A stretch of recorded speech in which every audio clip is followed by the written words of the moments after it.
Bismillah ar-Rahman ar-Rahim, alhamdulillahi rabbil alameen, wa salatu wa salamu ala Sayyidina Muhammad wa ala alihi wa sahbihi ajma'in. Jazakumullah khair for joining us for day 2 of Little Ramadan Reminders. Today my battery died while I was recording outside, so I am now recording in my kids' room. And that's Mr. Bear right there. So today's topic, we're going to be discussing the importance of taqwa.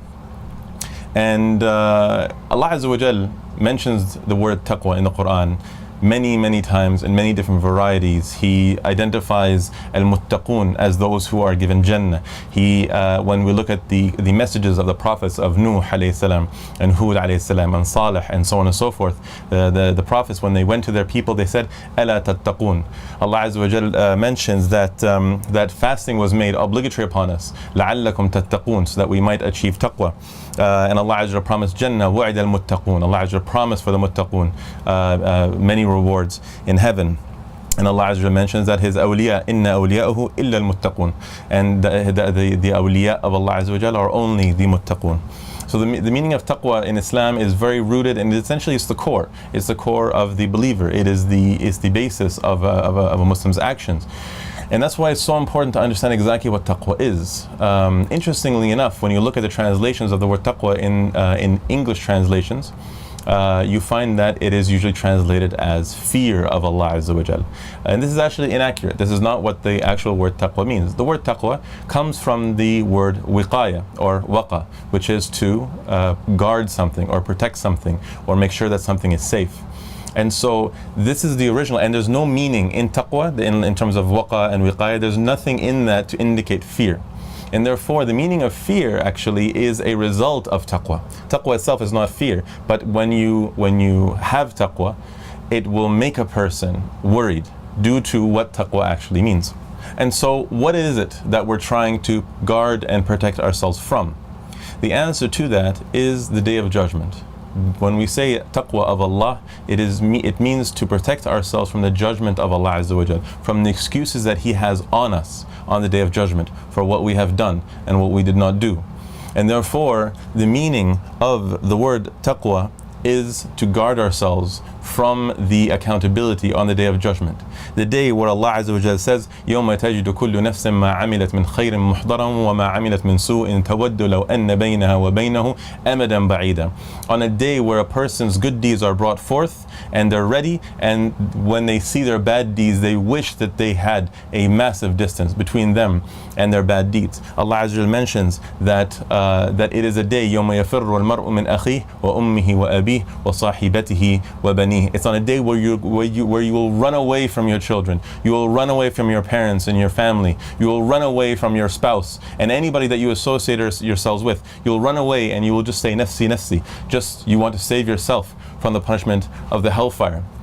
This is what taqwa means, is to guard yourself from what awaits you on the day of accountability. We're all going to court, and on this day, this is the day that matters. If you did not prepare properly, if you did not guard yourself properly, if you did not protect yourself properly on that day, then everything is lost. And if you protected yourself well, and you did everything that you could to make sure that you have everything that you need to prepare yourself for the questioning and for the answers, then you have protected yourself, which is wiqaya. You have protected yourself properly for that particular day.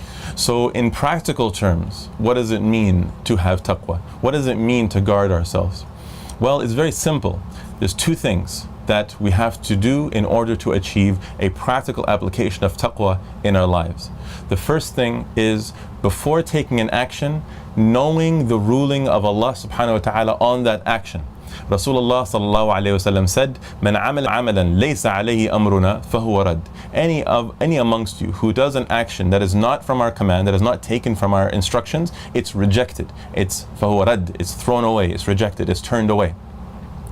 And we know that Allah Azza wa Jal instructs us in the Quran, فَلَا وَرَبِّكَ لَا يُؤْمِنُونَ حَتَّى يُحَكِّمُوكَ فِيمَا شَجَرَ بَيْنَهُمْ ثُمَّ لَا يَجِدُوا فِي أَنفُسِهِمْ حَرَجًا مِمَّا قَضَيْتَ وَيُسَلِّمُوا تَسْلِيمًا. But no, by our Lord, they don't really believe in Islam unless they refer to you in all of their affairs, all of their disputes, all of their issues, and then find no resistance in their heart whatsoever towards what you judge and give in with full submission.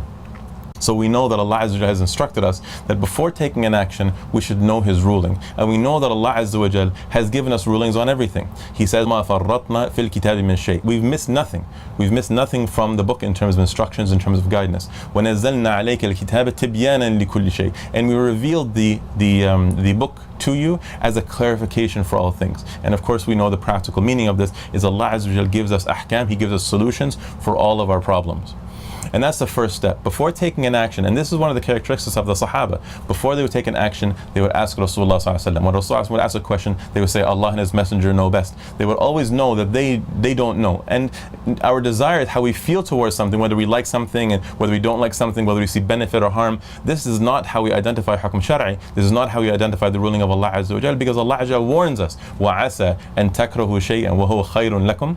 It might be that you hate something, but it's good for you. وَعَسَى أن تحبوا شيئا وهو شر لكم. And it might be that you love something and it's bad for you. والله يعلم وأنتم لا تعلمون. And Allah knows and you don't know. And so we have to accept this as the premise of our iman. And of course we have the story of Musa alayhi salam when he met Al-Khidr, and they went through the different processes. We know where he damaged the ship and he killed the boy and he rebuilt the wall. And every time Musa alayhi salam would account and would question him, and Al-Khidr told him that you don't know. So be patient, or else we will part ways. And that story is of course very well known, and you can read it in Surah Al-Kahf. So when we look at these examples, we find that we don't know the wisdom of Allah Azza wa Jal. Even Musa alayhi salam didn't know the wisdom of Allah Azza wa Jal.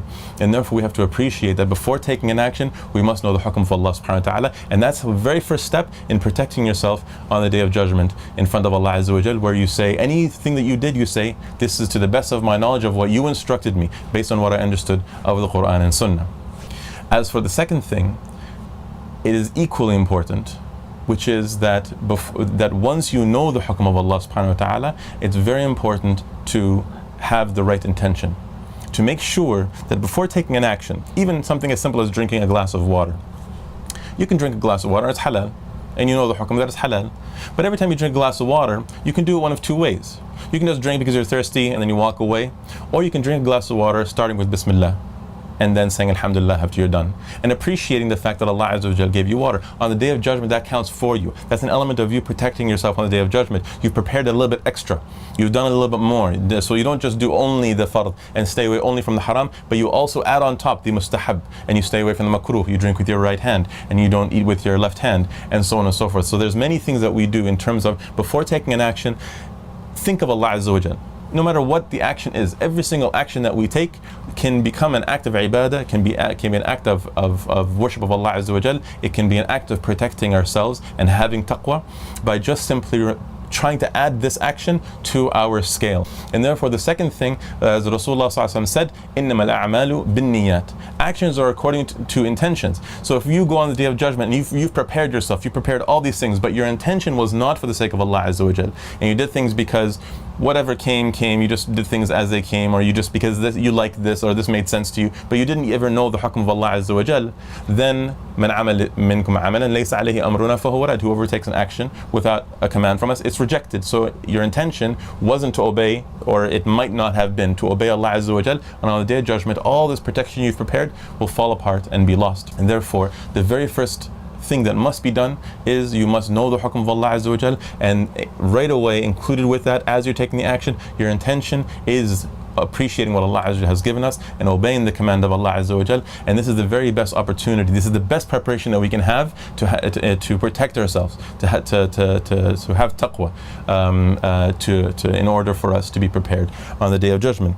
And this applies to, as I said, anything, whether it is to checking the news, having the intention of caring for the ummah, or even going on Facebook and looking at what's going on around the world, again, caring for the affairs of the ummah, looking for something that needs to be clarified, looking for something to learn, and so on and so forth. When you're conducting business, any time that you're going to conduct business, knowing the hukm of Allah Azza wa Jal related to what you're buying, related to what you're selling. For example, if you're doing a business where you're buying something from overseas and you're selling it where you are, whether or not it's permissible to sell something before you own it, or all the different conditions on contracts, even something as simple as getting out of bed.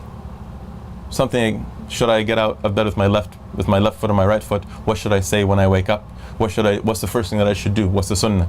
And so on. By doing all these things, some people might feel, well, I don't know if I can do these things. Well, the Day of Judgment is a very, very serious point in time, and we're all heading there, no matter what.